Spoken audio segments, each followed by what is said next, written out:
Teenager Nixa is charged with a misdemeanor after an Apple AirTag led police to a stolen political sign. Jackson Jester faces one misdemeanor charge of receiving stolen property in the case.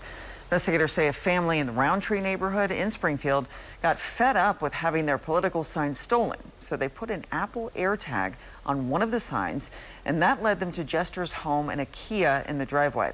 Investigators say Jester admitted to driving the car during the thefts with his friends. Officers ended up seizing all of the signs.